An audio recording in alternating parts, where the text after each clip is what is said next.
입냄새 치료는 제가 크게 이제 두 가지라고 말할 수 있어요. 제가 하는 방식이. 첫 번째는 그 원인에 따른 치료입니다. 입냄새의 원인이 무엇인지, 알려진 대로 이제 위열이나 또는 위식도 종류, 또는 후비루, 또는 치은염, 또 편도염, 또 구내염, 또는 구강 건조, 또 면역 기능 저하, 이런 여러 가지 원인들을 있는데, 대개는 그 원인들이 한 가지가 아니고 대개 두 가지, 세 가지, 네 가지 이런 겹쳐져 있는 경우들이 상당히 많아요. 그러면 그 원인에 따른 치료를 하게 되고, 또 가령 구내염이다. 구내염이 왜 생겼나? 일반적으로 알려진 원인보다 더 근본적인 원인에 따라서 치료를 해 주어야 좋은 결과를 얻을 수 있다는 것이고요. 그리고 여러 가지 원인들이 생겼을 때, 그럼 이거 선후를 어떤 것들을 먼저 치료를 하고, 그 다음에 나중에 어떤 것들을 치료해야 될까? 좀 더 근본적인 원인이 되는 것들을 먼저 치료합니다. 우리가 이제 한의학적으로 기본적으로 질병의 원인은 내상병, 외형병, 그리고 불내외인이라고 이제 세 가지로 나누는데, 주로 먼저 위장에 대한 치료를 먼저 합니다. 똑같은 비중으로 있다.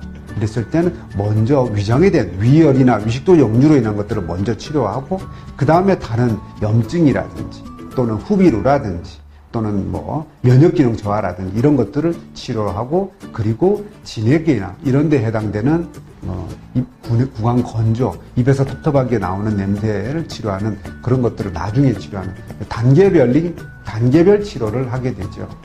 그거는 이제 구취 환자분들이 구취가 나기 시작한 지 얼마나 된 기간이 중요하고, 또 우리가 검사를 했을 때 구취의 정도에 따라서, 또 구취의 원인이 몇 가지냐에 따라서 사실은 차이가 많이 납니다. 그래서 보통은 3개월, 좀 길면 6개월, 아주 길 때는 그 이상 가는 경우들도 있습니다. 근데 보통은 일반적으로는 3개월, 좀 구취가 심하다든지 병의 원인이 여러 가지라든지 입냄새가 생긴 지 기간이 오래되었다든지 또는 입냄새의 정도가 좀 심하다든지 이랬을 때는 6개월 정도로 치료를 하게 되죠.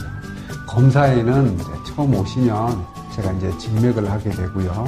그 다음에 구취의 정도가 어느 정도인지 측정하는 구취 측정을 하게 되고, 또 그리고 구취가 어디에서 나오는 구취인지, 구취의 이제 종류별로 구취가 나오는데, 우리가 사실 입에서 나오는 가스의 양을 측정하는 거예요. 근데 그 구취를 유발하는 가스가 우리가 크게 세 가지라고 말할 수 있습니다. 그래서 가스의 종류에 따라서 각 가스의 양을 측정을 해서, 가스가 나왔을 때 이게 위장에서 내원한 것인지 또는 입안에서 나오는 것인지 무슨 염증이나 이런 걸로 문제에서 나오는 것인지를 이제 구별을 해서 이 원인이 무엇인지에 대해서, 또 그 원인별로 어느 정도인지를 측정하는 것이 있고요. 또 자율신경 검사를 합니다. 그래서 이분이 자율신경, 즉 심리적인 영향이 어떤 것들이 있는지, 그래서 자율신경이 어떤 영향을 주는지, 그래서 이분의 면역력에 어떤 영향을 주는지를 평가하는 것이 있고요. 그 다음에 이제 체열 검사를 통해서 위 부분이나 또는 자율신경에 이런 영향을 받아서 체열의 변화가 어떤지를 측정하는 것이 있고, 그 다음에 이제 흡연과 관련돼서 일산화탄소 측정하는 진단 장비들이 있습니다. 그리고 구강 건조와 관련돼 가지고 입안의 건조도가 어느 정도인지를 측정하는 구강 수분 측정기를 이용하는, 그래서 구강 내 수분 측정을 하는 그런 검사 장비들이 있습니다. 그래서 그런 검사를 통해서 구취의 정도를 알게 되죠.